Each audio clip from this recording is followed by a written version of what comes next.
Hello and welcome to this episode of Mic'd Up. I'm Pete Seyler, a part of our business development team here at iCM. And today I'm happy to be joined by iCM's Director of Investments, Ryan Lehman. Ryan, thanks for stopping in. Hey Pete, happy to be here. Great. So, hey, listen, today we're going to do a little bit of fact or fiction. Hope you're ready to go. And let's start with fact or fiction. The Fed cutting rates indicates that inflation is indeed dead. Yeah, sure. So technically this is fiction, but we're hoping, and I'm sure the rest of the market is hoping, that this turns out to be a fact. So just to expand a little bit on what I mean by that is that rate cuts are typically going to be viewed as stimulative monetary policy because lower rates should encourage consumers to spend more. So maybe you go out and buy a new car, you upgrade your home, or you take out a low rate home equity loan to do some home improvement projects. Here's the problem though. If the Fed encourages this wave of spending when the economy is still on kind of strong footing, it could cause an increase in inflation because you now have too many dollars chasing too few goods. And this is really a vicious cycle for consumers and the markets. And it's essentially what occurred back in the 1970s and what the Fed is trying to avoid today. So just a little bit of a quick history lesson, and I'm going to share a chart here with everyone. So what this chart shows is a comparison of the great inflation era, as it's called back in the 1970s, and then our current situation. And what you're going to notice is that the chart tracks very closely up to about that kind of 2 year post first peak of inflation point, which takes us kind of today, up to today in our current cycle. And now what's concerning about the 1970s era is that what we saw was this massive reacceleration of inflation in the coming months and the coming years. Sure. Now, there are multiple causes there, one of which being an oil crisis that the Fed couldn't really control. But a major contributor was the fact that the Fed aggressively cut rates to address a weak jobs market and recession while inflation was still running at an elevated level. And this led to a massive resurgence in inflation after the recession ended. Now, this is similar to that kind of fine line the Fed needs to walk today. So essentially choosing the point where inflation is low enough and the economy has weakened enough that they can cut rates and stimulate the economy without causing it to overheat or causing inflation to come back. And it appears as though that first cut is going to occur in September. So it looks like Chairman Powell and the Fed feel that we're kind of at that sweet spot right now. Unfortunately, we're going to have to wait and see a little bit if they are actually correct.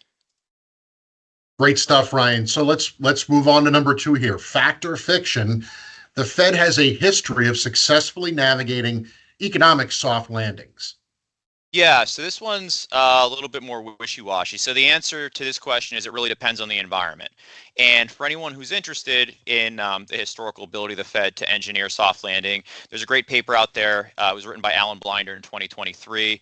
It's only about 20 pages long, and it walks through each of the Fed's tightening cycles in the modern era, going all the way back to the 1960s. And I've got a chart again I'm going to share here that Great. uses some of the data from that paper. We always love the visuals. Yep.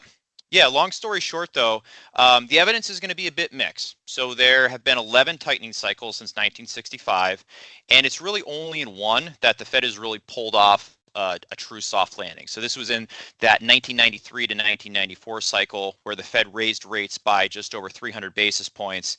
And at the same time, they kept inflation and economic growth pretty stable. So they did a really good job.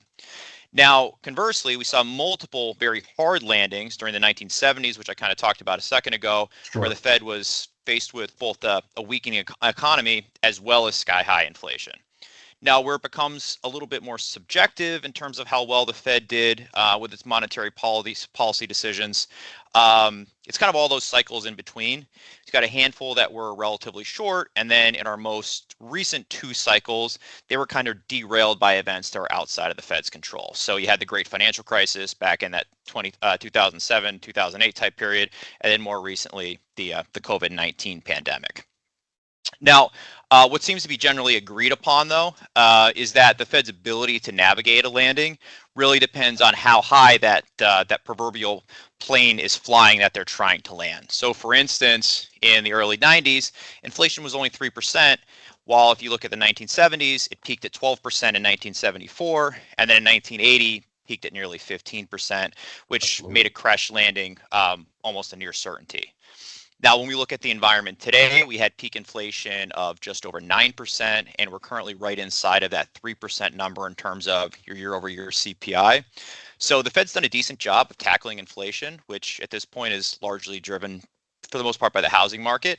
However, on the economic front, we are starting to see some cracks in the jobs market with slowing non-farm payrolls numbers, which were just massively revised downward for much of 2023.